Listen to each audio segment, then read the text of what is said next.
Bitch ass nigga. Ladies and gentlemen, thank you for joining me for another episode of the Handle That Podcast. When I tell you we got a special episode today, I really mean that shit. You see what I'm saying? I got my dog CJ Mack right here, right? Matter of fact, let me move this out the way so you can see him some more. I got my dog CJ Mack right here. The proprietor, how the fuck you say that word? Proprietor of the Mack Show podcast, right? Him, a group of his homeboys, they get together. And females, homeboys and homegirls. They get together every couple days? Every couple weeks. And they put together, you know, some of the most, how do I say this? Entertaining. It is entertaining, but it was a different word I was looking for. It's a unique sense of entertainment, you know, that you're only gonna find on this side of the continent. You see what I'm saying? Probably only in the city. I'm trying to tell you. You Only see, in the city. I'm telling you. So I'm gonna let him introduce himself a little bit more. Then we're gonna dive right into it. What's up, y'all boy? Appreciate y'all boy for having me. It's me, the one and only, the Mack Show. Shout out to the Mack Show. Shout out my boy King Swims. Shout out my boy Coach Boss. Shout out my girl Big Peach. Shout out my girl Ashley Ash, man. They all the members on the Mack Show. The boy helped me get this shit together, helped me get this shit started, and get me where I'm going right now. Right. Where? So what plans y'all got for the Mack Show going forward? We got something big coming up in August. Something probably can put us on another level. Shout out to all the Leos, man. August 4th, that's my birthday. Word? You already know that. Word. I was gonna go to Dallas, but that shit fell through. For real? Yeah. Big Pizza Leah. Her shit the 17th. All right then. She's the one with the The short haircut. There you go. Okay, word. I am not good with people's names. I'll remember your face, but your name, I'm gonna forget that shit. Yeah, we got some big shit coming up in August. Shout out my homeboy, Vaughn Inks. Y'all boy needs some tattoos in the city. Make sure y'all boy follow my boy on his IG page, official Vaughn Inks. Yeah. My boy put me in. He told me a real good alley, man. Yeah. A super good alley. I can't speak on right now, but when the time comes, y'all boy gonna see. Shit, I'm gonna holler at him because I think I'm gonna get one tattoo. That's it. Yeah. Yeah. Just he one. did my Dragon Ball version of Mack tattoo on my leg. Tattoo in your lip. I ain't never see that. For real? Did you put it online? I'm pretty sure you did. Yeah, I'll show you that shit. Yeah, I've never seen that. Hey, see this thing, right? I was always like one of them dudes that was like, man, why the fuck people got all these fucking tattoos and shit? That shit look dumb. That shit look. But it's like when you get older, you just like, man, let people do what the fuck they want to do. Right. I, however, am only gonna get one fucking tattoo. Just one. I'm gonna get it on my right or left arm. I can't remember. You remember when The Rock had that fucking tribal shit that went all the way down? I wanted that shit so bad, but then I was like, I ain't about to sit in no chair for 23 hours, boy. Hell no. You don't gotta sit in. You can do sessions. I ain't want to do that either. I just want that shit to be done. That's my thing. I'm very impatient. When I want something, I want something. So you were scrolling for that shit. Yeah, I gotta find this shit. I got one of them people like once they say I gotta find something. You gotta find it. Yeah. Because they're gonna bother me if I do. They're gonna bother me if I do. While he's doing that, so oftentimes you find yourself in a situation to where, you know, two great minds come together and you make something even greater than, you know, how does that saying go? The sum of the two parts are greater than the halves, or some shit like that.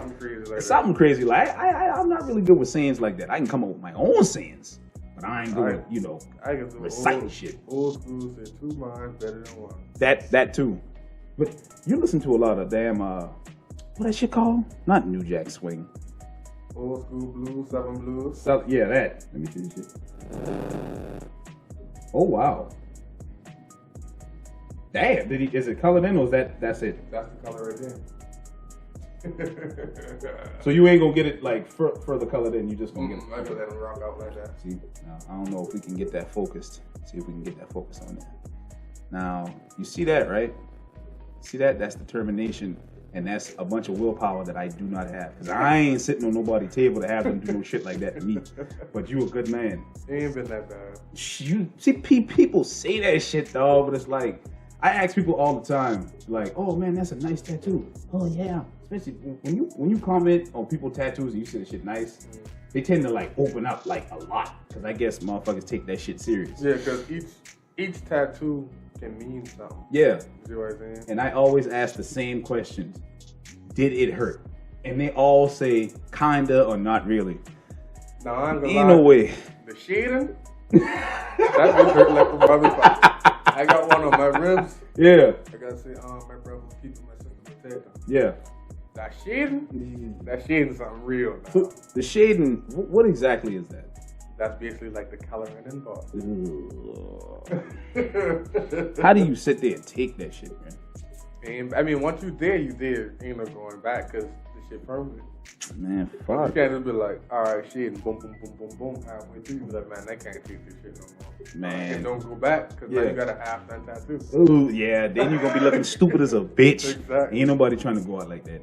I feel that 1,000%. So, like I was saying previously, when you get two people that really share the same like ideal system, because you like when you started your podcast, me and you was like in constant, this fucker getting tight. Me and you was in constant contact for like 2 weeks or some shit like that. You know what I'm saying? Back when I was living in Colombia, you hit me up. Who hit who up?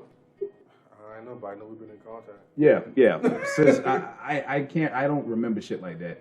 But it's like, yeah, man, I'm thinking about starting a podcast. And see, me, one thing about me is that, especially if I fuck with you, if you got an idea, I don't give a fuck as long as it ain't detrimental to your health or the people around you, I'ma gas the shit out of it. Right. I'ma tell you, hey, do that shit.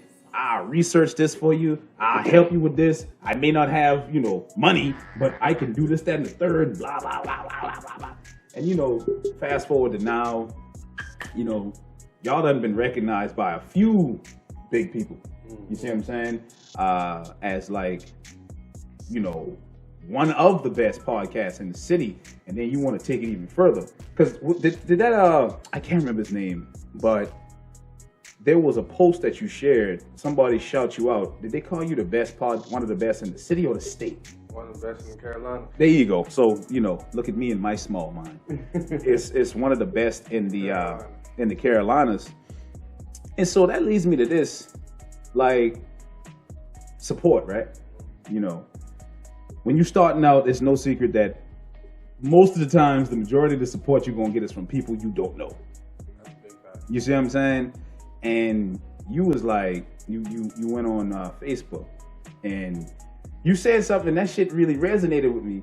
You know what I'm saying? Because you was like, the Young Miami, what's her name? That's her name, Young Miami? Mm-hmm. Yeah, she's starting her own podcast or started her own podcast. And a lot of people who you knew were more so interested in her podcast than your podcast. Right. And that shit, call it what you want, that shit'll make you feel some type of way.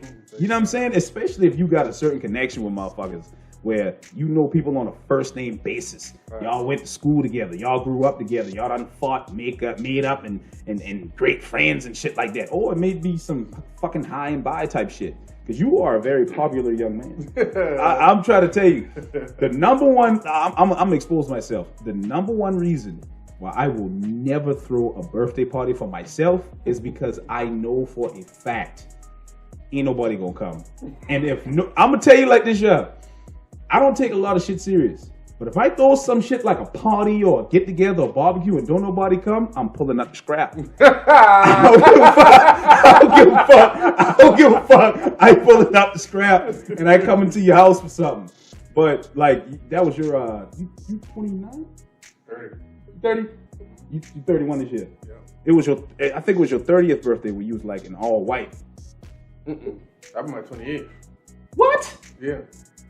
My 28th, I tell my fiance, I had a red carpet party. Yeah. She'd be like, okay, I'll see if your friends want to do it. And like, I guess she ended up doing a surprise party. You see what I'm saying? So yeah.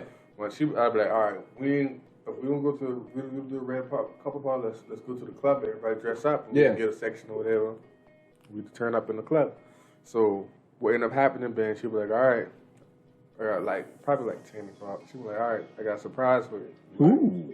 10 o'clock in the morning? No, at night. Ooh. So I'd be like, all right, so what's going on? She'd be like, don't be scared now, but I got a blindfold you and take you in the car. Ooh. So I was like, good luck now. This fucker about to harvest some Alright, organs or see something. what I'm saying? Hey. And I already be watching YouTube shit like people like taking people organs and selling them on See? black market. See what I mean? My head be bad about shit like that. For real. Hey. So what ended up happening? She get this Airbnb out there in Mount Pleasant, like on Hamlin Street. Okay. And she blindfolded me. We walked through the door and all my friends and her friends been inside. They were more surprised and shit like that. Right. That been a 20-year party. That was 28. Mm-hmm. And what'd you do for your 30th? My 30th, she threw me another surprise party. Right. So what ended up happening then, one of my homeboys who been going to school in North Carolina A&T, shout out my boy B Mo. He been in town. He be like, man, just come to my house. We can pregame here and shit like that before we go out to the club.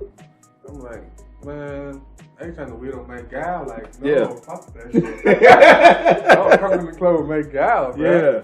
He be like, man, no, man. I said, man, let me text her real quick. I be like, hey, still at work? She be like, yeah, probably gonna work late. Why? I be like, shit, Brandon hit me up about come pregame at his house. She be like, just go ahead. Like, that shit had like, how you mean just go ahead? We're supposed to go out together. She be like, no, just go ahead. Like, I'm fine, babe. I'll just meet you out there. I'm like, all right. Something fishy going on, but all right. So I ended up going over here. He get me drunk as a bitch. Like, we finished a whole bottle of Casamigos before we even leave the club. I don't even Not know the club, what the Casamigos is tequila. That's, See, I don't drink. I don't know shit like that. I'm saying. So he get me drunk and then my podcast. I can hear me clear. Yeah. All right. So my podcast. Mack show. Co-host. He be like Keith. He called me like, hey man, I got some shit going on, man. The truck ain't starting. I need help. I need one of y'all boys to come pick me up. I was like, where you at? He be like, man, I stuck on the island. I was like, oh shit. I was like, and this like 10:30, almost 11 At night. Mm-hmm. You. So I You starting to put two and two together. Yeah, you see what I Yeah. I put two and two together. I be like, all right, we gotta go get my dog. Take him way back Somerville to get dressed. Then come back here, get my car. Then go to the club. Like, there's a lot going on right now, y'all boy. I'm like, man, let's just go get Keith together, and then we just come get dressed back here, and then we go to the club from Keith's house. Yeah. I be like, all right, bet. So we getting dressed, we leave. We pull over. We had to go in the to the grocery store, use the bathroom. We come back out. We pull into this building and shit, and like I see hours of people outside. I got my hammer on me. I be like, hey, I know what y'all got going on, but I ain't going inside this building without my hammer. Where the fuck Keith at? And all you see is a bunch of people start moving at one time inside the building. Yeah, hell no. So I be like, man, fuck no, fuck this shit. I whip out and be like, hey, y'all boy, I know y'all long, but we gotta fix this shit. So I walk in the building, all them boys be like, surprise. I be like, man, see y'all on bullshit.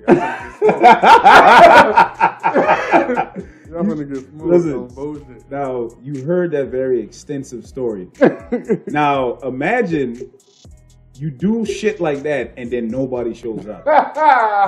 You see why I about to pull out the scrap. You see why? Because I'm not going for that bullshit. I'm too sensitive for shit like that. All right. You know what I'm saying? But birthday parties aside, when you made that statement about, support and whatnot, that shit made you feel some type of way. Yeah, because my thing is, if you know somebody, why you don't support them than somebody you don't know? Yeah. Why you can support somebody you don't know, who you probably never gonna see, who you never can touch, where you can support somebody who you can reach out and touch and see them by any moment, anytime. And those people legitimately don't give a fuck about you. At all. Like at all. Literally don't know who the fuck you are. And they wouldn't give a fuck about you if they did. You see what I'm saying? Like bruh, people put this godlike aura around celebrities, especially their favorite celebrities. That's why I don't fucking debate motherfuckers on shit like that, because it's an unrealistic mindset that's behind that shit. But what I've learned is that when you start to do something different, when you start to break away from the status quo, excuse me, a lot of people who don't support you, the main reason why they don't do it is because it's like a pseudo jealousy type energy that they're feeding off of. Like, why the fuck this motherfucker trying to do this? Why this nigga trying to do that? Why he trying to make this happen? I ain't never did nothing like that. And that's the main fucking reason why a lot of people will never be anywhere. Right. Because when you, like, one of my favorite motivational speakers, Les Brown, said, the pain of congratulations is nowhere near compared to the pain of regret. So basically what I'm saying is that motherfuckers will sit with the pain of not giving you your flowers. Mm-hmm. But if something happened to you, then they don't give them flowers. All of a sudden it's, oh God, I wish I would have thought of all that fake ass shit. I tell people, like, bro, if something happened to me, if you don't talk to me every day, and like, people always say shit like, oh, you know, we're busy, we're adults, da da da da. Fuck all that. You make time for what the fuck you want to make time for. That's a big fact. You don't have to talk to me every single day of your every waking life. You ain't got to do that shit. But if we go weeks, months, years without talking, and I consistently try to hit you up and you don't reciprocate that, I see where you stand with me. That's you see what I'm saying? That's and right. if you don't fuck with me in life, don't fuck with me in death. Right. Seriously, because at any moment we could be out this motherfucker. We all know that. We act like it's not real, but it's real thing. Life. And you know, the sheer fakeness of people to sit here and be like, oh yeah, I wish such and such was still here so I could talk to him or talk to her and da da da. You didn't give a fuck about this person until they died. Mm-hmm. You see what I'm saying? So let that be a lesson to anybody trying to be special and do something different. And I also feel like sometimes people will hold that against you because that's something they want to do but never had the balls to do. Exactly. See, this motherfucker here, boy. Someone never has the balls to do. You see what I'm saying? Like, ever. Like, one of my favorite videos I probably watch at least once a week is the Steve Harvey Jump video. Steve Harvey Jump. So he basically going this rant saying a mama bird and the baby bird on top of the tree, right? Mm-hmm. The mama bird gonna put this baby bird over the tree and literally drop the baby bird from the nest. You see what I'm saying? Literally drop the baby bird from the nest. The baby bird panicking on the way down, not knowing it can fly. Yeah. See what I'm saying? And just like life, we not gonna know we can fly unless we jump. Facts. That's pretty cut and dry. Fact. Yeah.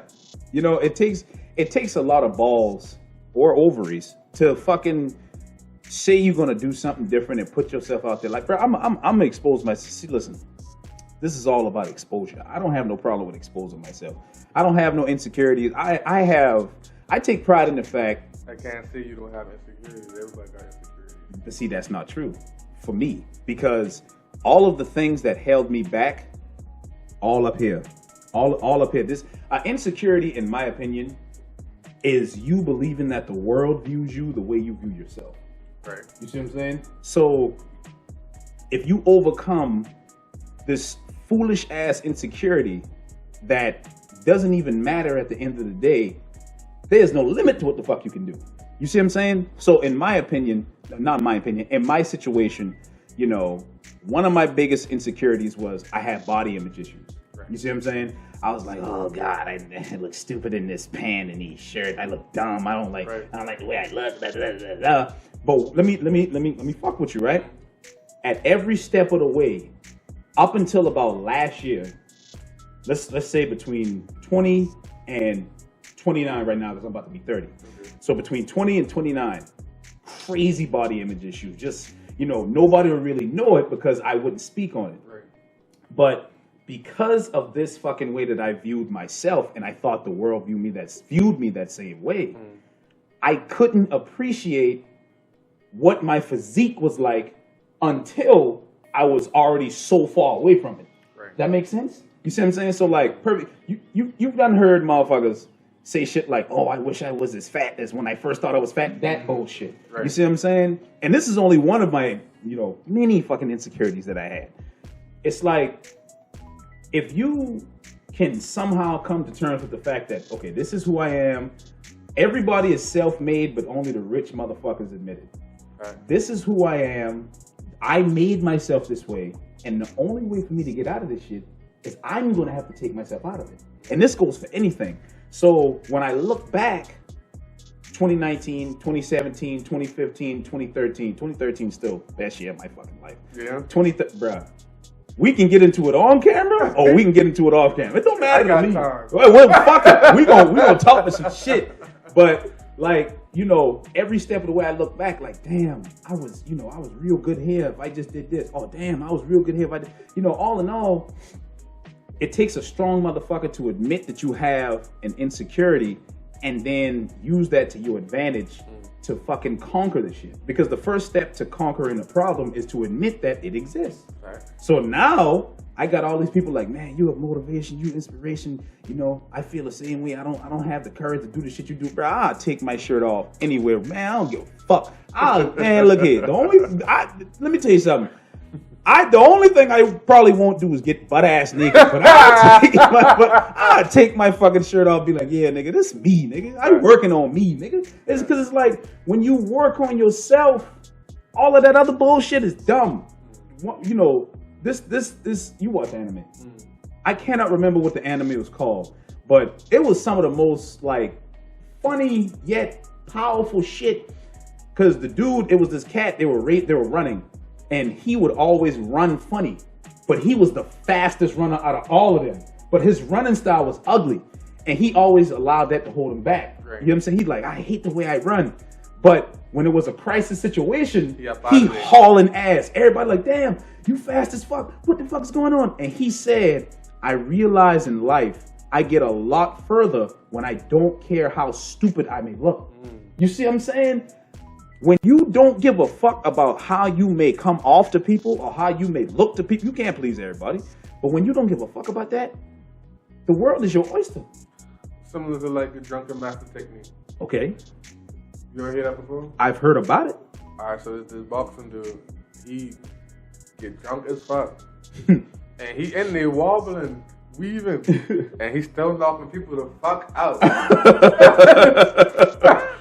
Like he in there, people laughing at him, thinking shit funny.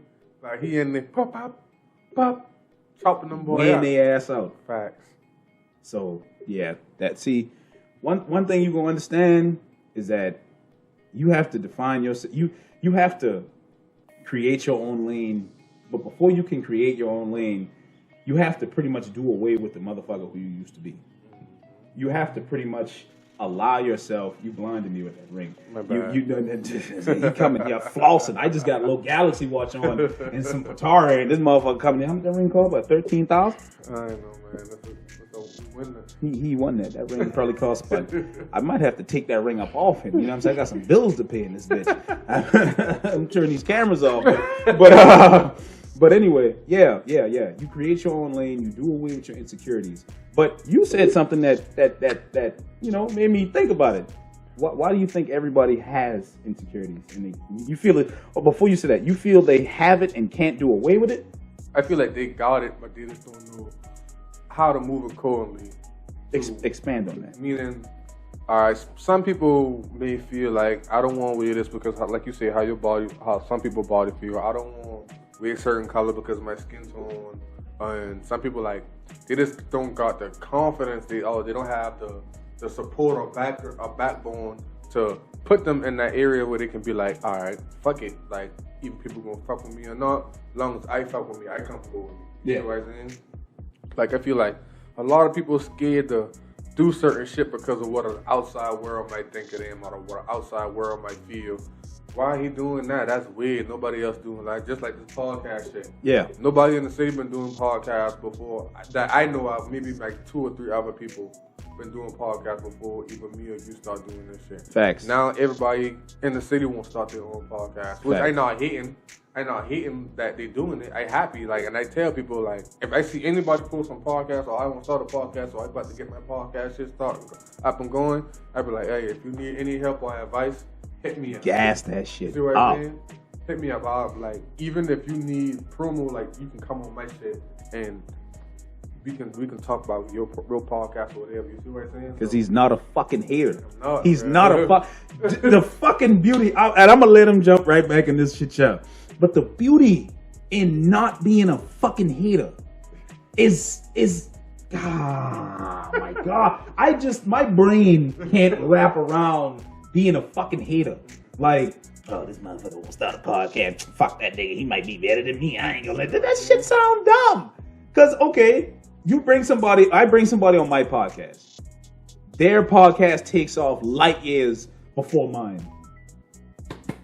Good job, dog. I'm happy for you. Exactly. You know what I'm saying? Even if this person turns around and like, yeah, you know, them other podcasts ain't shit. I don't give a fuck about that because I'm in my lane. And that's what a lot of people don't understand too. Like, each podcast got their own lane. You don't do the same shit I do. Hell no. I do the same shit you do. We don't do the same shit somebody else does. Right. Everybody got their own lane. Everybody got their own little vibe. But some people feel like, all right, they're doing this. Let me try to knock them off the road. You knocking yourself off the road because you on the road alone. Thank you.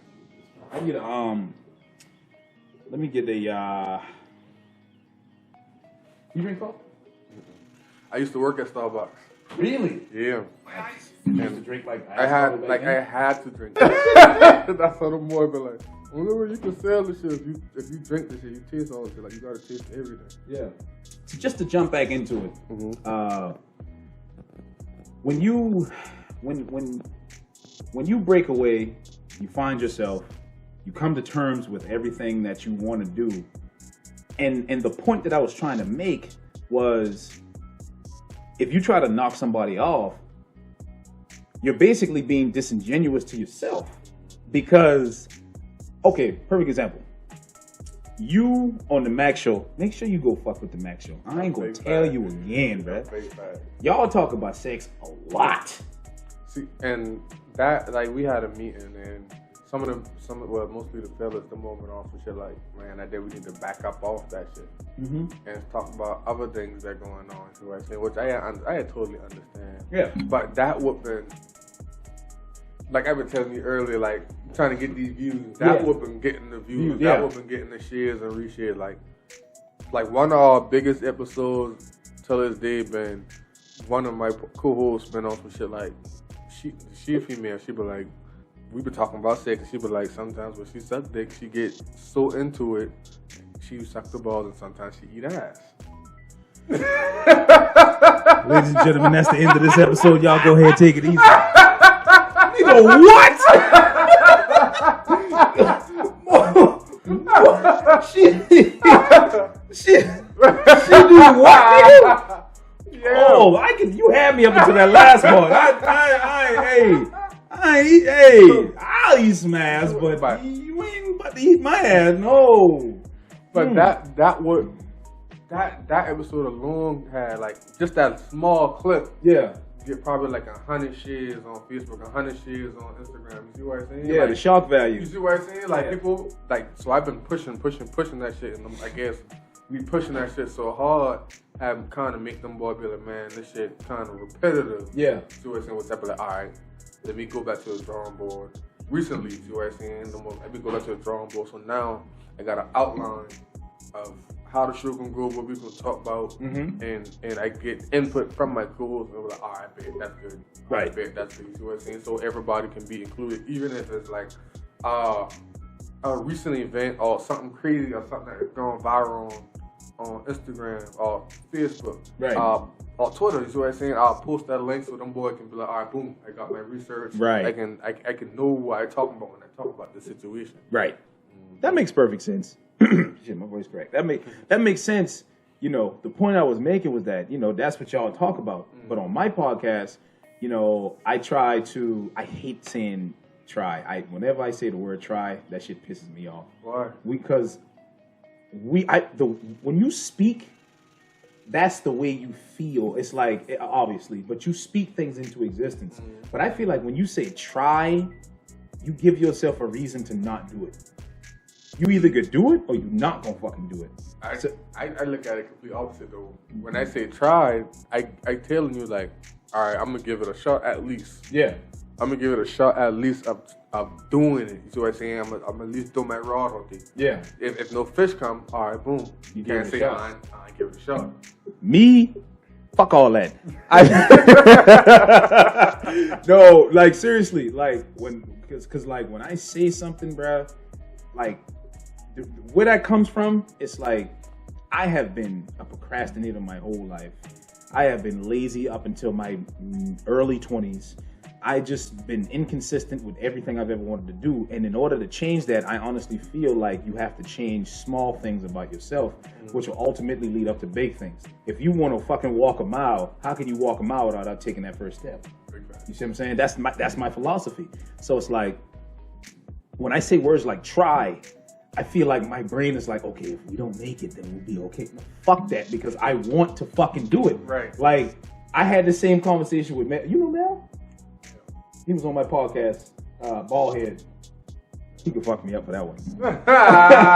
But it's I probably not. Yeah. He's doing big things. Shout out to him. Hey, go follow him and the Hook Guards on Instagram. Go. Hey, shout out to he doing the damn thing.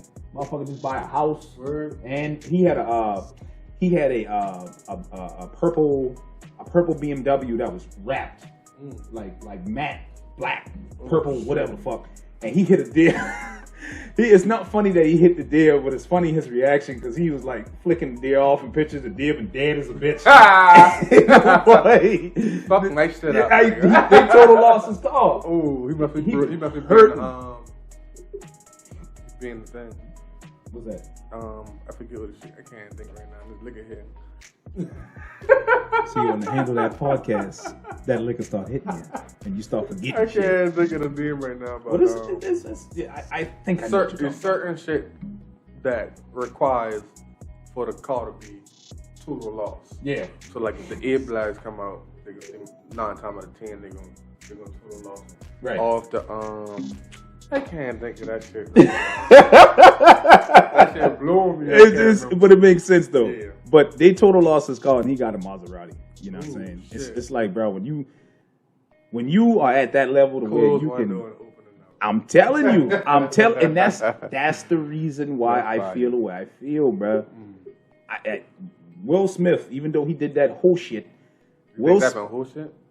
Yes, yes, and we can talk about that too. I really do, but he's still that nigga to me. I'm not going. Will Smith gonna be forever. Of course, I'm not gonna turn my back on this nigga just because he did that dumb shit, in my opinion. But he said, when he was on his motivational run between like 2007 and 2017, one of his motivational speeches, he said, "There's no need for Plan B because it distracts from Plan A." That's a big fact too. And all of the motivational motherfuckers I listen to, like Les Brown, Tony Robbins, E.T., Inky Johnson. Inky Johnson do one album, right? Yeah. Inky Johnson, right?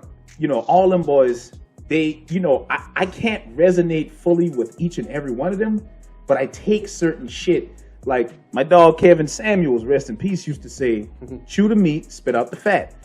I would take everything I can from them. And one thing I took from Will Smith, and because it completely resonated with me, is I don't like having multiple plans. I really don't. Is that the best way to go about it? Probably not in your situation. I'm talking about you, the viewer. But in my situation, the way my brain is wired, when I say I want to do this, I don't want to settle for. If I go to a store and I want fucking Frosted Flakes, I don't want to settle for the Great Value version. Right. You see what I'm saying? I don't want that. Frosted. I want the fucking Frosted Flakes. Not the skinny one. Thank you. I want that fucking steroid-induced swole and deadlifting, benching, bench pressing, all that shit. I want Tony the motherfucking Tiger on my box, or I'm gonna pull out the strap. It's just that simple. But yeah, that's just how I feel about that. And I'm gonna be completely honest with you. It's caffeine. It don't take long, bro. I learned that shit. Like I said, when I used to work at Starbucks, I'll get me probably Maracona with some vanilla in that bitch, add some sugars, and boom. All right, let's rock out. I know, and as the only boy working there, I used to work the night shift, so I know from 3 to 7, I rocking out non-stop. Boom, boom, boom. All right, boom, y'all shit. Damn. You know what I'm saying? Then I'm working on Q1. You work at the one in Harris Teeter? Oh, word. 3 to 7. After me, when I leave, because I've been working from 3 to 9. And then they close at 9. Right. So when I leave Publix from working with Micah, That's not going. Shout out to that boy. Shout out my boy Mike. Yeah, you That know, boy make sure that boy. fucking That boy CJ get- Mack, man. Boy, you got fucking boy. You got this nigga boy swimming up I there, talk to bro. this motherfucker every day, bro. That shit hilarious. You know what I'm saying, man? I see Mike at the gas station close to my I can see exactly what he did, but right close to my He close to said my some fuck apartment shit? complex.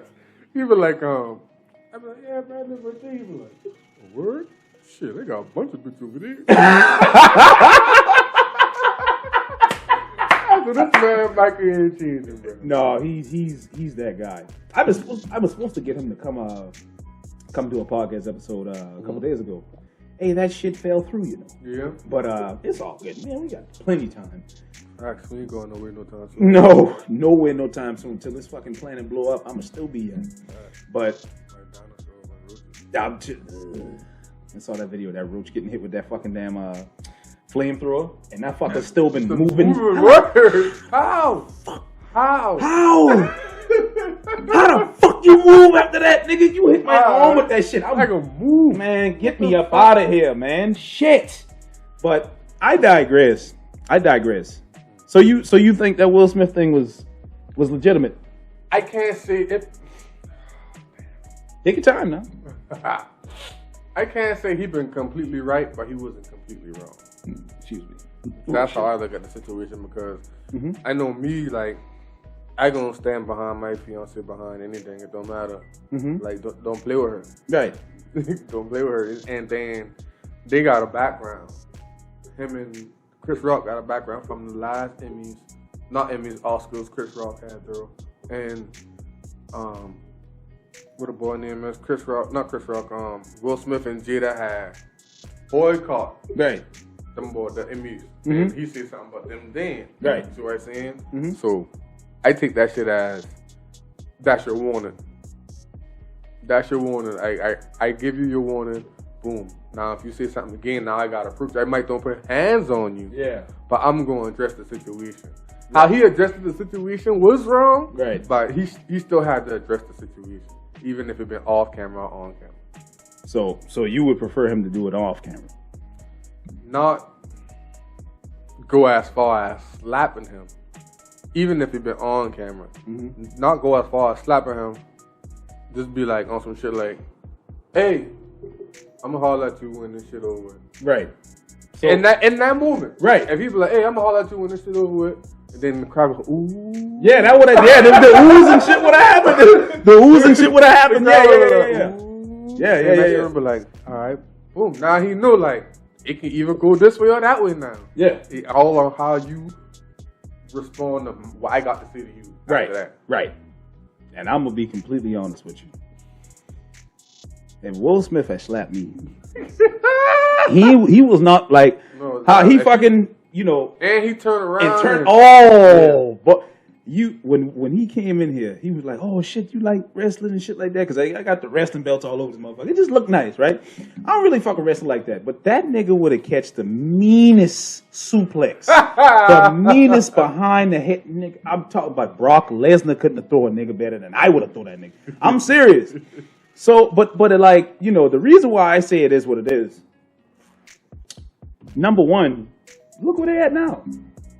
Now they getting a divorce, supposedly. Now they not really. Now they're not fucking with each other, supposedly. Yes, that's why I say supposedly, because you can't really believe anything that these fucking celebrities do. Shit, you got people that believe that the fucking slap was a setup. You see what I'm saying? But for what it really is, the reason why I feel that way is because, number one, Chris Rock is a comedian, right? You have to allow comedians to do what they do. To be comedic. Exactly. Because when you start policing comedy, you wonder, okay, who's the funniest comedian you know right now? Alive or dead? Alive. Right now, still making shit.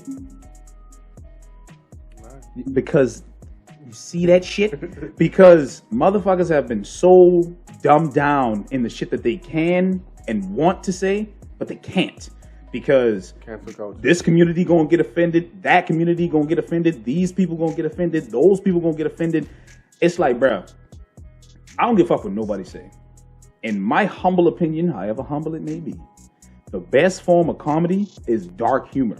Dark humor funny as a Bruh, bitch. when you joke about shit you shouldn't joke about, Nick. Haha, he dead.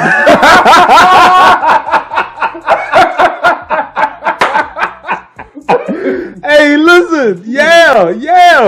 But it's like, cause you like, nigga, like, I'm not supposed to laugh at this shit. No. But like, okay, my top 3 comedians of all time: Bernie Mac, Eddie Griffin, and Patrice O'Neal. I don't fuck with Eddie Griffin now. I feel Eddie Griffin is a reach. Bernie Mac is in my top. Right. Bernie Mac, Richard Pryor, Cat Williams. Now, the reason why I wouldn't say Richard Pryor is in my top, Richard Pryor was high on cocaine. He was on that shit. He was on that shit, and he giving was people, and he been given multiple characters before. That shit been, you see what I legit, mean? like skits and shit. Yeah, Right. but see, Richard Pryor is probably like top 15 for me. Yeah, I'm wildin'.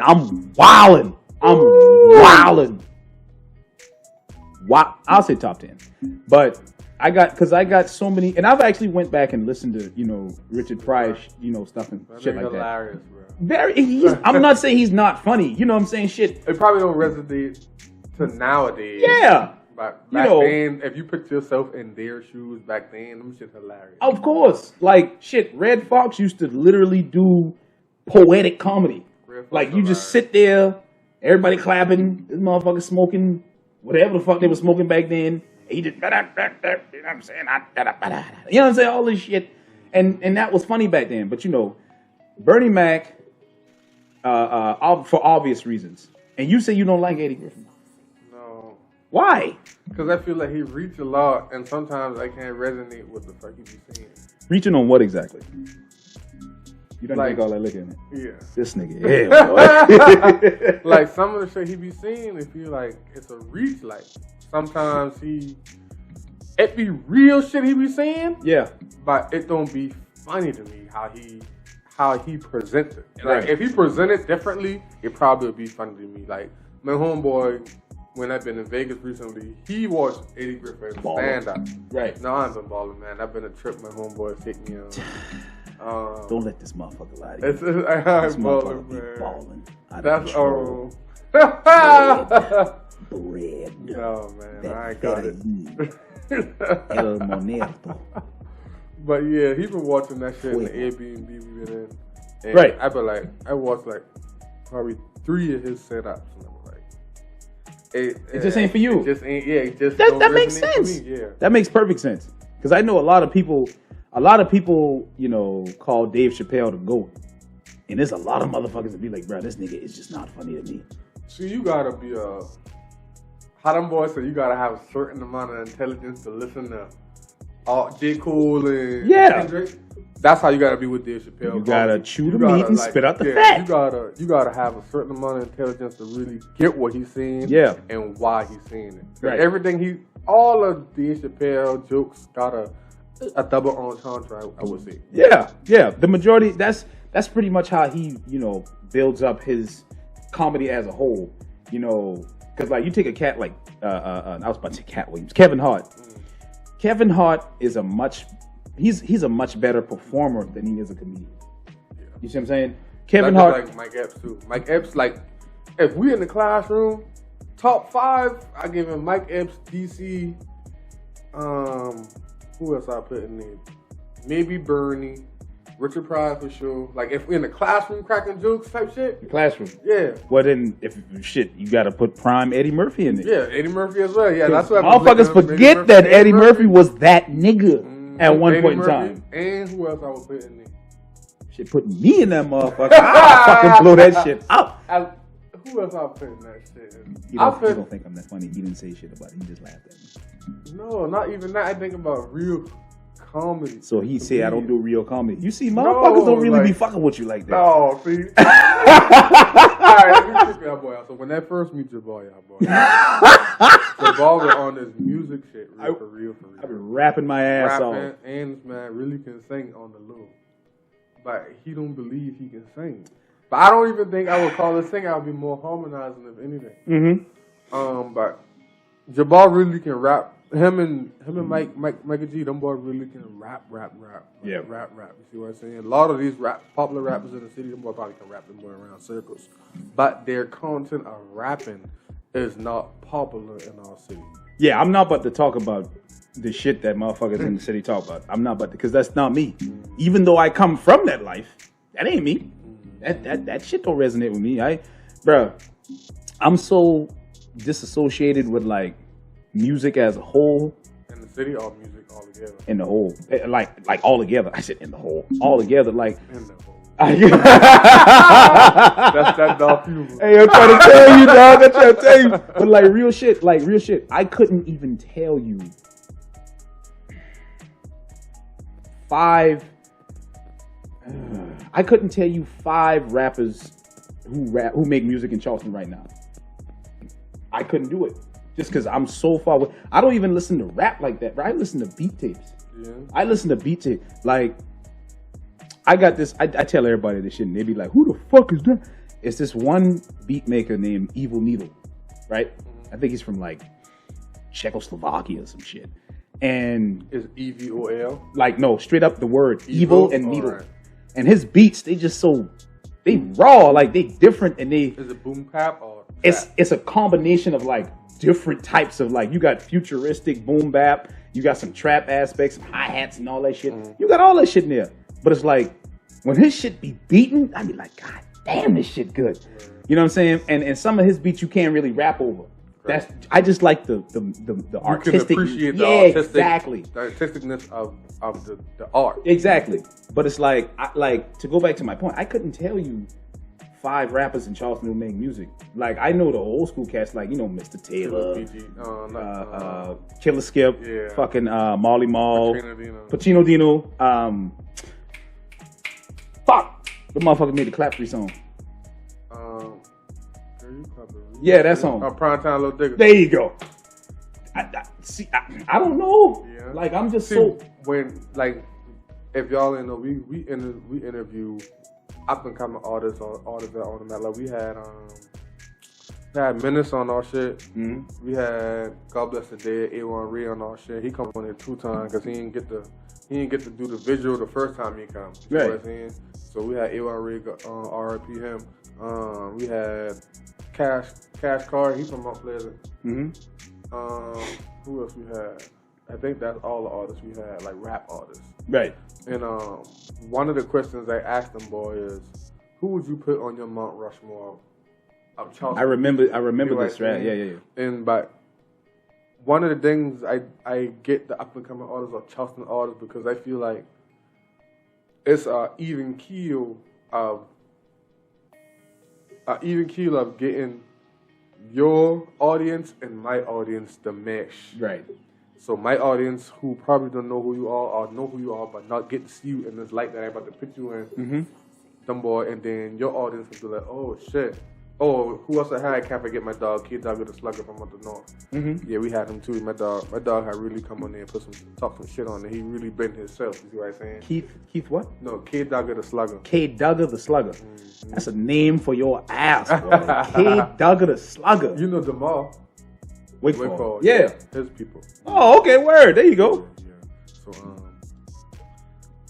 him, yeah, I think that's the main artist we had on our shit, but like that's one of the things I did. Like we mesh audiences. You see what I'm saying? So we really put them boy in a light because we talk about family shit where their audience don't see them as, or if they know them, they know, but they don't get that recognition. Like Kid Duggar, but like the reason he stopped doing music because he had some family shit going on. But his daughter put him in this mode of I need to get back in the studio. Right. You see what I'm saying? Which I had feelings. You see what I'm saying? His daughter would play his music on YouTube, daddy, like, and rap all his songs. Right, you know what I'm saying? Like she performing that shit. You see what I'm saying? He'd be like, that shit put that battery in his back. That'll do something to you. You see what I'm saying? Mm-hmm. Yeah, that'll do something to you. You know, and you know, appreciating, you know, music as a whole is always something, you know, that I've been doing. You know, I just never really, even when I was younger, I just never really like, I don't know. I guess resonate is the word I'm looking for. I just can never really resonate with artists from the city. Yeah. You know, because I was so like, I'm talking about, I was on this different shit like Dragon Ball Z, Yu-Gi-Oh, Pokemon. I mean, them boys fuck with that too, but you just gotta put them in that comfort zone to realize. This the thing. This the reason why I bring that up. I was always open about what I liked. Right. But see, there's a follower mindset. You gotta admit, there's a follower mindset in the city. And I would get picked on. I used to get beat up. I used to get fucking teased and all this shit. And I say that's the reason why I am the way I am now. You see what I'm saying? I'm not cold-hearted to anybody. I give everybody a chance, and I'm cool. I'm probably the coolest motherfucker people will meet. But I am myself, and I'll never let a motherfucker take advantage of me. You see what I'm saying? Like, for reasons I care not to get into, after like 2016, I made a vow to myself that I'd never let another motherfucker take advantage of me ever in life. I'd die first. Right. You see what I'm saying? Seriously, I swear to God I will. And so, you gotta stand like one of the things I always tell my younger siblings, like, always remember you a man first. Swear to God. Like, don't let nobody peer pressure. Like, one of my little brothers, he's in the Marines, and like I sit down and talk to him for like 30 minutes. I'll be like, listen, I know you can go out and party, you can drink, yeah, that's fine. Mm-hmm. But that like drugs and shit, like, don't get in there. No, because that's a never turning back situation. Right. You know what I'm saying? Like, if you say no, stand on that and just leave it where it is. Stand on and don't even move from it. If you feel uncomfortable in a situation where you feel like, all right, fuck this, I need to go. Yeah. I need to go home. Yeah. Get up and go. Don't let nobody peer. Man, come on, you being the punk. No, fuck that. No, fuck that. I tell them boys, just like how I tell you, tell them, listen, I am man first. I know when I need to go and I need to stay. And I feel like I need to go. Mm-hmm. Get up, haul out. You can got Uber, whatever. If you feel like you need to talk to somebody, you can call me. And the phone always on. Right. Always on. In the morning. You can call me. I'm about to. Them boy. Listen, we're gonna keep it cool, but I'm about to say some shit about a certain organization, but whatever. we passed that. I'm good now. But yeah, you know, because it's like, bruh, you know, the follower mindset. It's like when I bring up, you know, the anime shit, the Dragon of the Cards, and all that shit. It's like motherfuckers would make fun of me for liking that shit, but secretly they would like the shit too. But because of how that would make them look, they was like, nah, I don't fuck with that childish ass shit. I don't fuck with that. But see, that's stupid because you're not. It's stupid because you're not being yourself. You're not being true to yourself. In my humble opinion, bro, however humble it may be, I feel like depression and anxiety and problems like that, a large part of that shit comes from you not being honest to who you are. Right. Because if you, just like the knocking people off of their podcast pedestal, you try to knock somebody off of their shit by doing what they do, but you can't do it like them because they're being genuine. You just being a bitch. Right. You see what I'm saying? You got malicious intent behind what you're doing. There's nothing malicious about what I'm doing because this is what the fuck I like to do. I wake up, I turn this camera on, I turn that phone on, I start thugging, I start saying this, I start saying that, I do my little jig and I move the fuck on.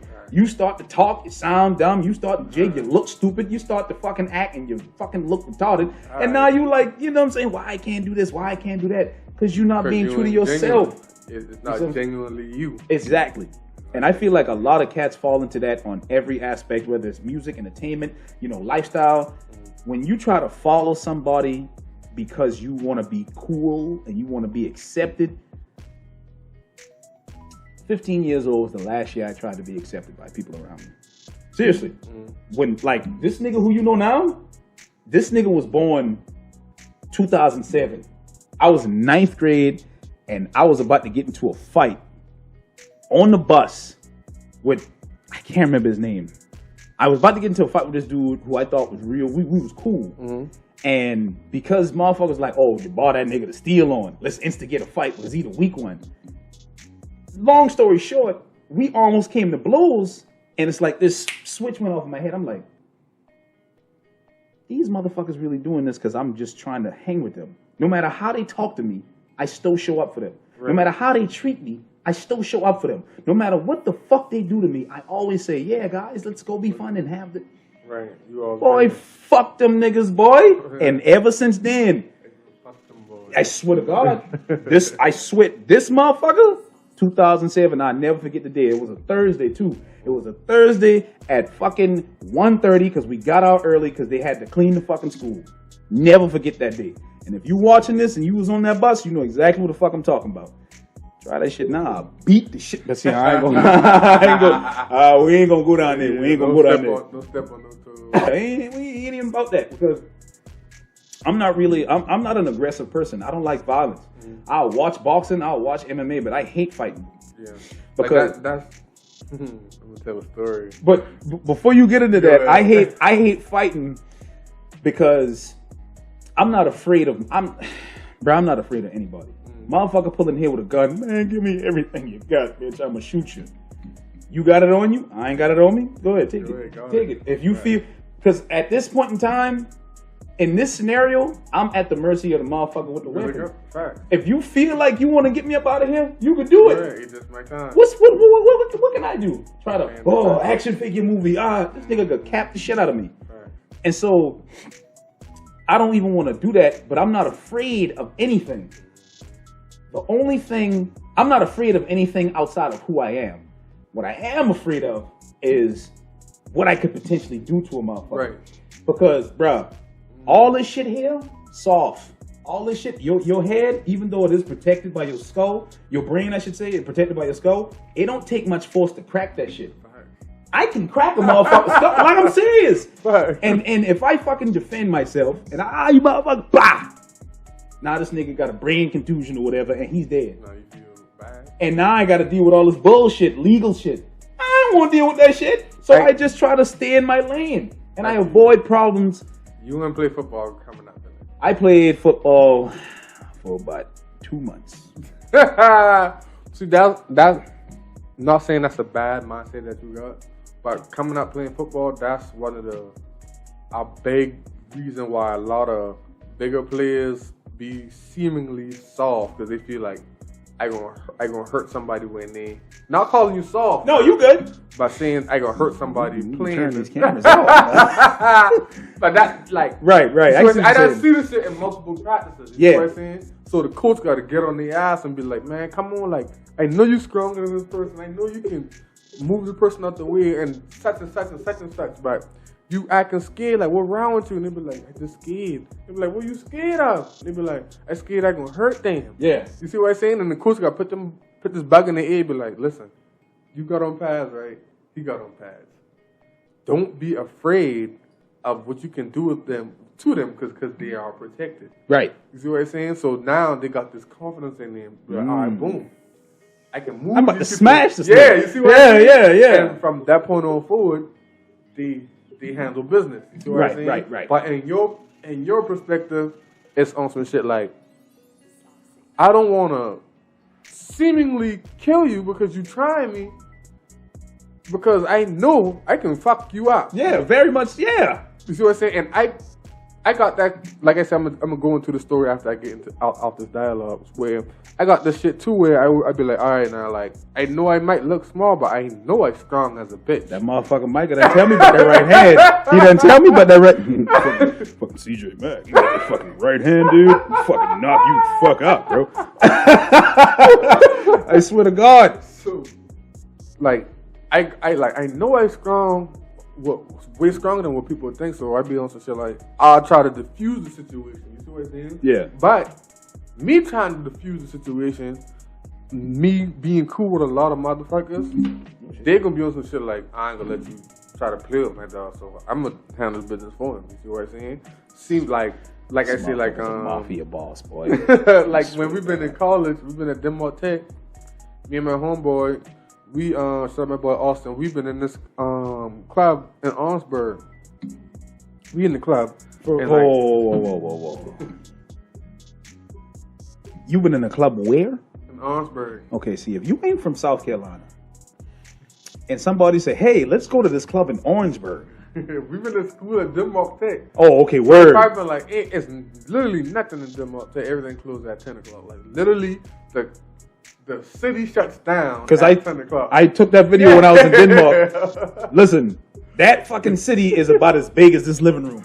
And you fucking, if you sneeze, you gonna run through that bitch. Facts. Bruh. But anyway, Orangeburg, Well, you are a thug. Because there is no way. Well, look at you will never catch me dead in fucking Orangeburg after 7:30. When that sun start creeping, I done hit the road. I'm on 26 heading north or south. See, the good thing about that being, Orangeburg got South Carolina State right there, so it's gonna be college party, college night, club and shit. So Thursday is the college night. Yeah. See what I'm saying? So we gone out there, and we like it's just me, him, one of our probably like two of our homeboys in the car, and we come in the car with like 4 or 5 different girls. You know what I'm saying? Right. So we being from Charleston, we yelling Charleston. And these niggas from Orangeburg, them boy blood niggas, and them boy been on some shit like, man, what y'all boy got going on? You see what I'm saying? So I've been on some shit like, man, listen, bro, all these girls in here, y'all boy trying to fight, like I trying to defuse. They trying to show off. You see what I'm saying? So I on some shit like, man, listen, bro, like all these girls here ain't no need for that, bro. Y'all boy go back with y'all doing that, ain't no problem. We chilling. Right. One of my homeboys, he been on some shit like, man, listen. If you touch my fucking brother, I'm gonna knock you the fuck out. You see what I'm saying? Okay. So I be like, man, that shit can go left. I already know. Man, bro. So I pushing him like, man, chill. Not pushing him, but like holding him back. Yeah, holding him back. I got man, you. Listen, chill, like, no, not my homeboy, but the other who tried to approach me. I pushed him back like, man, listen. And I can only imagine how that shit You ended. see what I'm saying? So when he knocked my hand down, he pushed me. When he pushed me, my homeboy steal off. Yeah. Boom. No talking. Straight so up. He steal off. My homeboys from Philadelphia who been at school with us, them boys jumping in. It's like 4 of them boys. Right. You see what I'm saying? He jump in. Like 4 of them boys jump in. So hold on, it's 4 of them and 3 of y'all. 4 of them and 3 of us. Okay, word. But the whole school been there. So they been fucking with y'all. You see what I'm saying? Okay, so gotcha. When we get into it with them, the whole, like, because we be playing football in the yard and shit like that. Everybody who know me and know our homeboys, Yeah. them boys, we and they like rumbling, like knocking niggas out and all. It was so much of us, like so much of us fighting. Yeah. The police and security guards had to try to help them boys. So we in there fighting them boys. Like one of my homeboys, he got the police in the headlock. Screaming, nigga, yeah. I said, boy, I look at my homeboy also. I said, Bob, we gotta get the fuck out of here. What type of shit you gonna have the police in the fucking headlock? Had nigga in the headlock. What? I could have seen if you say he had one of them boys. He had the listen, so yeah, we nigga, trying to make our way out this shit. We start by fighting them boy again. One of the dudes, he running up on me. So he get chopped by one of my homeboys. Boom, he's stumbling towards me. I hit him. Boom, he's stumbling towards Austin. Boom, then my homeboy from Philly, he was like, yeah. I remember this shit vividly. God bless the day, my boy, Philly, man. Damn it. He died out there in Philly too. So I vividly can see this shit and listen to this nigga. He be like, yeah, pussy. Boom. And when he hit him, the DJ stopped the music. Whoop. Oh, shit. Like, that's what the DJ said. Wow. And he dropped out cool. Everybody started stomping them. Damn. The security guards grabbing everybody that they came, but y'all gotta get out. Like, them boys banned us from that club. Is that club even still open?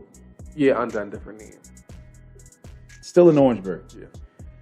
I know it by a gas station with like a restaurant inside of it. I can't remember what restaurant. It was a Chinese restaurant, wasn't it? It's been like a Taco Bell or Bojangles or something like that. A Taco Bell mixed with a fucking Pizza.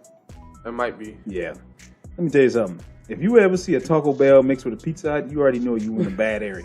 Alright? I don't give a fuck where you at. You could be in Sasquatch. I don't even know where the hell that's at. If you got a Taco Bell mixed with a Pizza Hut on the corner, Chinese restaurant down the street, and maybe a hospital about a mile or 2 away, you in a bad way. You know what I'm saying? That hospital is there just in case you get knocked the fuck out so they can easily get you up in there and get you the fuck up out of there. I'm just saying, that's just the way I call it. You see what I'm saying?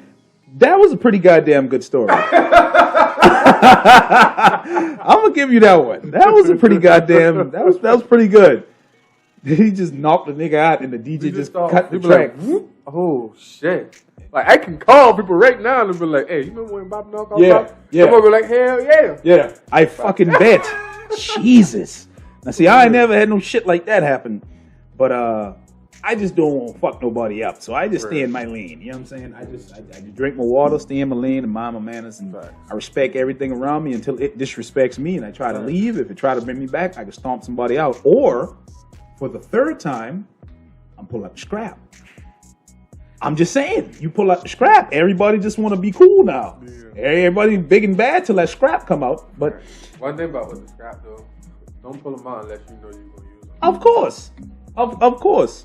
Now this is all people ain't playing, like, especially in the city. This is all metaphorical, of course. If you think so. Of course, this is all metaphorical, of course. But you know, when I say I pull out the scrap, I'm not really gonna pull out the scrap.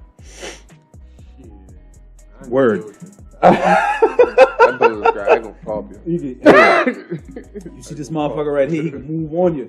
Don't let him put that fucking right hand. You right-handed? Mm-hmm. Don't let him put that right hand on your temple, and don't let him put that fucking damn scrap on you. Because either way, you might leave, but you ain't gonna leave the way you came in. I think that. I go fuck some shit. So, we've been talking for a little minute. Right. This shit. Yeah, this definitely work.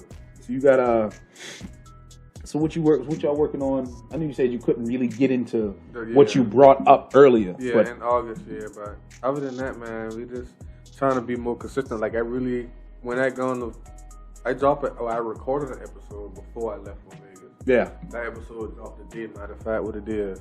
Today is the 4th. So that episode out right now. Go watch that shit, episode 45 of the Mack Show. And then that shit called Bad Dads and Money Problems. Bad Dads? And Money Problems. Me and Big Peach. Because me and her, we talking that shit. Did you get inspiration from that fucking popular ass video? With the McDonald's and the multiple churn? That happened after we had conversation, because one of the topics we had talked about is a man's not he's not responsible? No. He's not fully aware of himself unless he is financially stable. This is very true. And I say I agree, but I also disagree. Matter of fact, I'm gonna read it to you right now. Okay. You think? If you a dad, so the first subject was if you're a dad and then seeing or heard from your kids in 3 to 5 days, you're a bum. That's said that going viral. And the second said that we happen as a man not happy until he's financially stable, which I said I believe it, but I don't believe it, because a man can be financially stable to his own degree. He can have a 9-to-5 job, and he still can manage his money. It's all about money management. That's how I agree to it. She feels exactly like he's not gonna be okay until he got the money that he think he worth or worthy of. But me, yeah, I wouldn't. I understand that part, but me, I feel like I ain't been completely okay with myself until I reach a point where I be like, all right, I'm making enough money, but I can make more money. Yeah. But I can manage where I can look how I want to look and do what I want to do. Yeah. Just like everybody else who probably make way more money than me, but they just don't manage their money as good as I can. Yeah. You know what I'm saying? Well, I mean, to speak on to that, I mean, in my humble opinion, however humble it may be, it's like a baseline, like across the board. Like as men, we're all different, right? But we all pretty much respond similar to the same things. We all respond the same way to stimulation from certain aspects of the woman that we're with. Keep up with me now. I'm gonna fuck with you. But it's like a baseline across the board. We equate our, what we can provide to our, I guess you could say, our usefulness. We equate that to our manlyhood. Something. That's not the word I was looking for, but it's in the same ballpark. We pretty much don't feel good until we can provide and become useful to not just ourselves, but to other people. But to our kingdom. There you go. This is like a personal trainer. A personal trainer, you take a personal trainer who only has one client and a personal trainer who trains 100 clients. Who you think gonna feel better? If they're both doing it consistently. This one with one client, he's looking at the guy with 100 clients like, damn, boy, if I can only get there, I'm gonna work till I get there. And once he gets there, he's gonna realize, okay, I feel good in this space. I feel better. I have a better understanding. It's kind of like how dudes, I have a better understanding of self, so I can do more shit. It's kind of like how dudes act when, versus, it's kind of like how dudes interact with women when they got it versus when they don't got it. You see what I'm saying? Because in my humble opinion, I ain't gonna say that again, when you have options, as a man, when you have options, you're less inclined to deal with bullshit from a woman. Right. But when you don't have options, you're gonna deal with that shit because the feeling of losing out on what you don't have already is worse than not having it at all. That's why I truly believe it would hurt more. It would hurt more to get it and lose it than to never have it at all. Because you don't know what the fuck it feels like. You see what I'm saying? That's just me. You don't know what the fuck it feels like. But it's like, and shit, I got a simp story for your ass. I'm serious. Like, I feel like all of us have simped at one point in time. And me personally, see, he's a thug, man. He ain't never had to deal with that shit, I'm man. not saying that. No, hell no. That. This motherfucker came out the womb with shades on and a gold chain that said "Bub." This nigga ain't bullshitting, bro. I try to tell you. No, why saying this? Why saying this? Simping, I don't see simping as a bad thing for see. Woo! You gonna have to expand on that one. See, like, for certain women, you gonna simp for a woman. Yeah. You see what I'm saying? At one point in time. Like, if she's your woman, if she's your gal, your wife, or whatever. Exactly. Yeah. If she's your woman or your gal. Yeah, but if it's something that you just trying to chop or something you just getting to know. Something you just trying to beat or something you just trying to know, like y'all just not get into it, you really gonna put yourself as that simping person because you don't want that person to be like, alright, doesn't it? Like, one thing females always say, like, the intro of meeting them is everything. So they want you to walk up to them with full confidence, make them laugh, and then be confident in what you're saying. Yeah, that's the three main things women ask for you when you approach them. So me personally, after you done get through that, going through all that bullshit, y'all in a relationship 6 months, 8 months in, I don't see why you can be like, man, like me personally, like I would tell my homie, be like, yeah, the wife said we staying in the night. That's it. And that's it. That's fine. That's it. That's fine. You know what I'm saying? Right? But y'all have an understanding. Yes. How long y'all been together? 8 years. You see what I'm saying? If you ain't got a fucking understanding after 8 years, then there's something wrong. Right. I'm saying it from the aspect of not even getting to that level yet. Not so you meaning like you if you wanting her to the point where you do anything to get her? Exactly. All and right, you so don't yeah. you're not even in a relationship, you ain't married, you ain't nothing. And then sometimes because nothing is consistent. I wouldn't say consistent. Nothing is indefinite. Everything has outliers. There's always an exception to the rule. But even sometimes it'll happen when you get to that level. But it only really happens if you haven't established ground rules, boundaries, and a certain baseline for how y'all gonna build this thing up. You see what I'm saying? Mm-hmm. So it's like, how I view the shit, it's like, bruh, people are fucking evil. Let's just call it what it is. Right. If you allow somebody to do it, not only are they going to do it, they're going to continually. Exactly. That's exactly what see. Alright, nah. They're gonna keep doing. I tell you this right here, bro. I told Micah this story too. Mm-hmm. So this is right after I got arrested for my lying ass ex-girlfriend. Okay. I swear to God, bro. I don't hold no ill intent. I don't harbor any resentment anymore. I'm a better person. I moved on. I don't fuck with females calling the police and lying. Bruh. But them boy automatically gonna be like, all right, you big nigga, you a nigga. We gonna get into that. We gonna get into that. What I was gonna say is, I don't hold no ill intent. But if I just so happened to be at a red light and she was crossing the street and a bus just ran her the fuck over, I'd be like, damn. Hey, where y'all boy want to eat later on? You see what I'm saying? I wouldn't give a fuck. Right. But I'm a better person now. And then, even fucking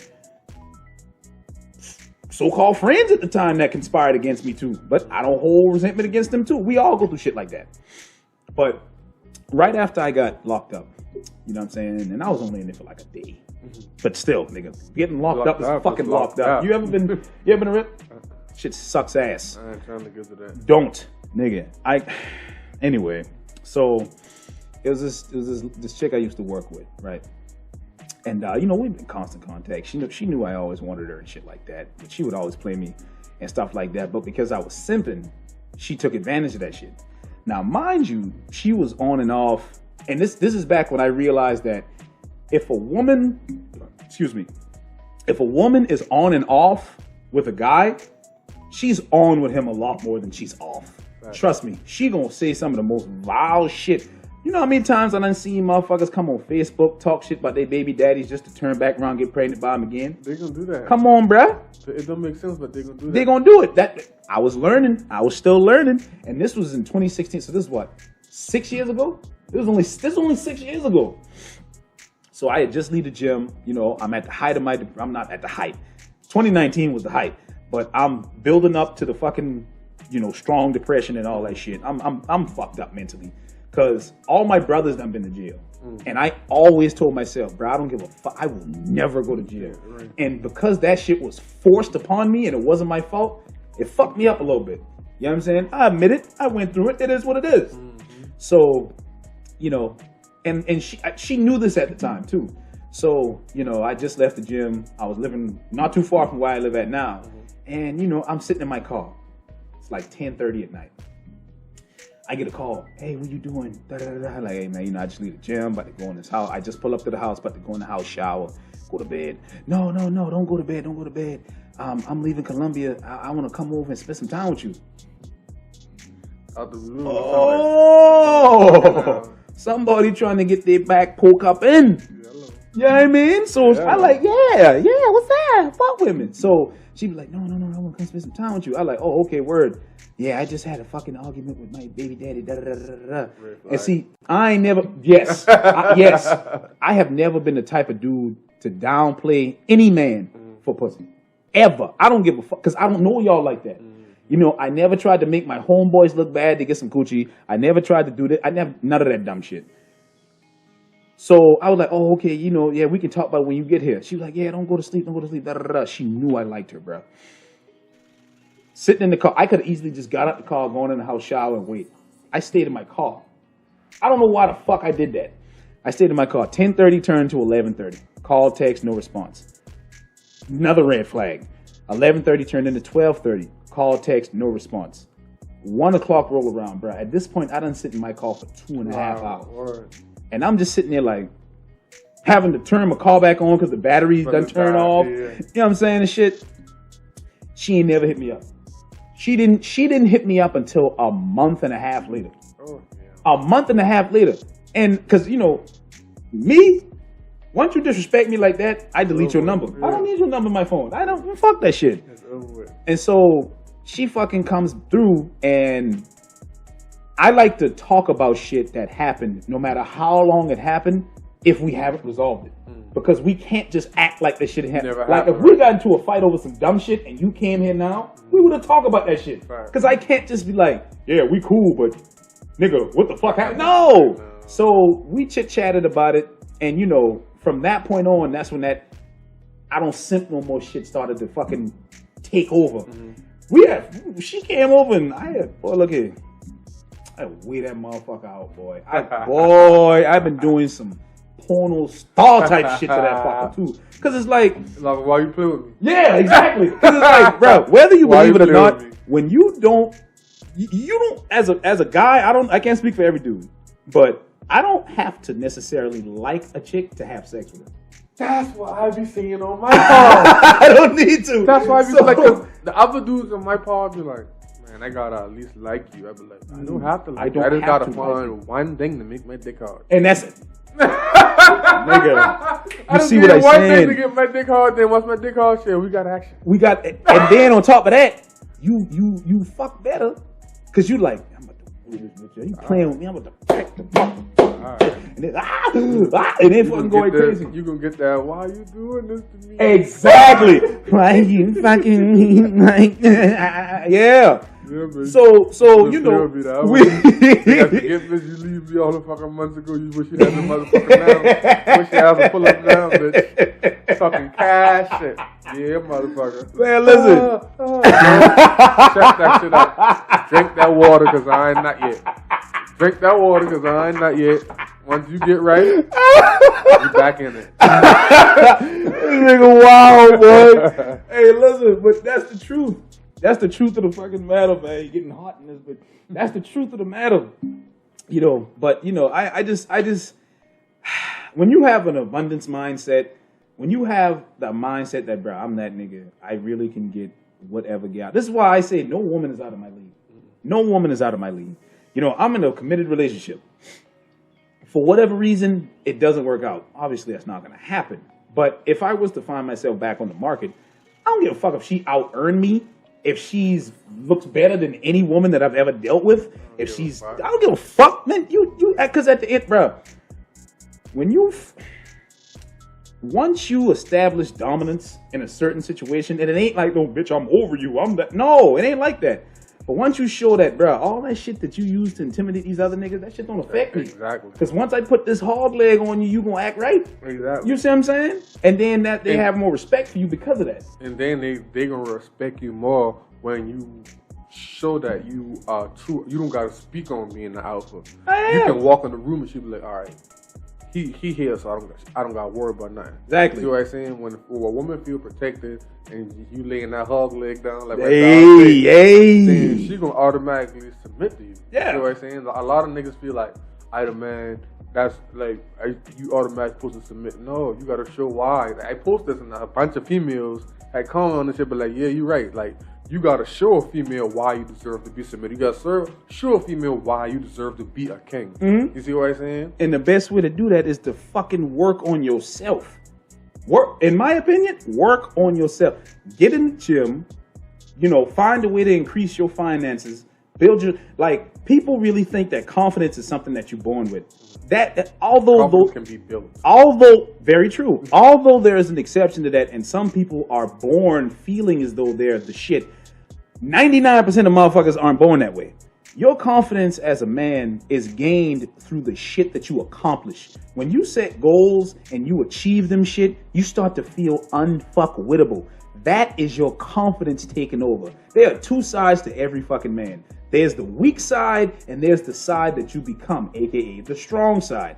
Once you disassociate with that weakness, all that bullshit, all that letting people use you, abuse you, talk to you all kind of way, and you start to establish yourself as that nigga, here again, the world is your oyster. You know what else, resides within the world? The women that you deal with. So you can pretty much do whatever the fuck you want. Now, some people abuse that power, and that's their right to do it. Because, hey, they built it. Because, bro, we live in a world that tells niggas who don't make money that they shouldn't really be fucking with women. And then they simultaneously want to tell motherfuckers, those same dudes who get the money and then make themselves something that they should only be with one woman. You can't tell a dude to do that. If he want to be with multiple women and he built himself up to that, he do what the fuck he want. Exactly, that's him. It's your decision to fuck with him, though. Exactly. That's one of the, I tell my homeboys, I be like, man, listen, you gonna fuck with a girl and you in a relationship, tell them up front, bro, listen, I got a situation, this what's going on. Mm-hmm. You gonna fuck with me or you know? No, you're not. That's it. The choice is yours. The choice is yours. You put the ball in their court, they say no, they say yeah. Boom. But one thing females always tell you, they gonna be like, I'd rather you come to me and tell me, all right, boom, that's what I got going on. Yeah. Instead of hiding it from me. Because if you make a woman feel like she's the only one and she's not the only one, she can feel some type of way. Of course. That's what I'm saying. So that's why I don't be worried about shit like that. I ain't tripping now. None of that shit. You tell a motherfucker, listen, you ain't never got to keep up with the fucking truth. It's a lie you got to watch behind. If you come into a situation and you like, hey, this is what I like doing, this is what I do, you can fuck with it, you cannot, it is what it is. I can't really fuck with that, take it easy. Right, well, I can't get your number. Now you beating back loose. Right. You know what I'm saying? That's all you doing. We've been, hey. Not just for a long time. I'm trying to tell you, bro, we've been talking about this shit for a little minute. We're going to go ahead and end it here, man. You want to end with some inspiring words or whatnot? Do right and kill everything. Isn't that a Drake? Yeah, I was about to say, yeah. That's a Drake line. That's a dick line. Eradicate, but for real, man, don't let your knees stop your yees. I ain't never heard it like that. Don't let your knees stop your yees. Just because you get 1 knee, 2 knee, 3 knee. Like a raw weave line that told you I was perfect. I be lying like a bitch. a raw weave line that really like stuck with me. I've been something in the word, I can't remember it now, but something in the words of he fuck up like 1,000 times before you get that 1 yen. Yeah. See what I'm saying? You know, Rick Ross said it, a lot of motivational speakers have said it, but he's the most recent one to say it. Basically, in a nutshell, you could lose for 10 years straight. You could grind, nothing could happen. But you get that one fucking W, that one fucking win, it'll change your whole fucking life. All right, you what you cool, see? Come on now. It seriously, it'll change your, bro. Your life can change in 1 year. In 1 year, I have been grinding in my own means of the word. And I seen this man grind. This man, I could that one TikTok little thing that dun. Gone from touching that. The word, I'm trying to tell you. God, like you now, I see like commercials doing that shit. Come on now. I ain't giving my dog his credit. They ain't gonna give him my credit, but that's cool though. That's cool because listen, one thing I know about being an innovator, you attract 2 things: imitators and more opportunities. Right. So I'm a creative being in and of itself. I'm gonna create something that blow the fuck up. Les Brown said this long time ago. Every year we all, between 365 days, every year we all come up with 1 millionaire idea that we do not focus on. You have had an idea between the beginning of this year and to fucking day that could have made you $1 million. But if you anything like me, if you sit on an idea for too long without making it happen, you talk yourself out of it. That's what I do all the time. Not no fucking more. If I got an idea, I don't give a fuck what I'm doing. I could be working, I could be talking, I could be skeeting. I don't give a fuck. I'm gonna finish skeeting. But after that, I'm gonna focus on what the hell I'm doing, and that idea, I'm gonna make it a reality. If it don't work, it don't work. But fuck it, I gave it a shot. That's you know what I'm saying? That's that trifecta. That's his trifecta. But if the shit don't work, it don't work. Fuck it, I'm gonna make the shit work. It is what it is. But all in all, the way your failures define who you were. But your success that you are building is going to define who you are. You see what I'm saying? We spend too much time focusing on the W's, not the W's, the L's that we take. We put too much emphasis on, man, why this happened to me? And Why not happen to you? You can use every bad situation in your life to build character. And once you build your character up to a certain level, you can't be fucked with. You see what I'm saying? Make it unfuckwittable. Exactly. That's all I'm saying. So with that being said, man, I hope y'all, I ain't even gonna say I hope. I already know y'all enjoyed this video up to this point. This video was an hour and fucking, once I cut all this bullshit out, about an hour and 15 minutes long. I know y'all fuck with it. Yeah, I know, hey, listen.